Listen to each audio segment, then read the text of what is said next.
sa kalaman po ng isang ordinaryong Juan de la Cruz, sa nakikinig sa atin ngayon, bakit kinakailangan ng bansa ng isang sovereign wealth fund? Ray, magandang tanong yan.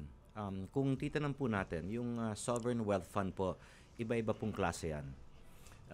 In fact, yung term na sovereign wealth fund, isa po siyang naging, I would say, cause ng misunderstanding ng mga kritiko at ng mga mambabatas na gumawa ng Maharlika Sovereign Wealth Fund. So una, kung babasahin po ninyo yung internet, let's say mag-research po kayo yung sa internet, yung Sovereign Wealth Fund po, yun po yung isang pool of funds na galing po sa excess financial assets.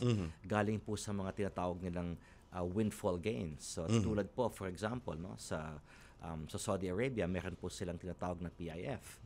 So galing po yun dun sa gains coming from oil.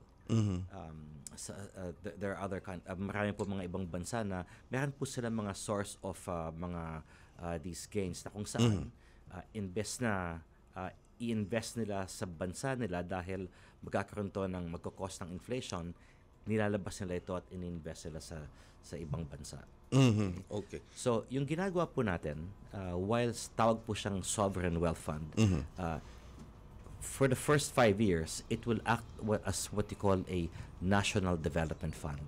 National Development Fund. Yung National Development Fund po, ang pagkakaiba doon sa tinatawag nating typical sovereign wealth fund is yung National Development Fund, sa Pilipinas lang po tayo mag-invest for the first 5 years. So, ang nakikita ko po dyan is yung seeded capital na 125 billion na nagagamitin ng gobyerno bilang pondo ng MIC at yung mga capital na may papasok po natin mula sa foreign direct investors na mag-invest through MIC or through the fund.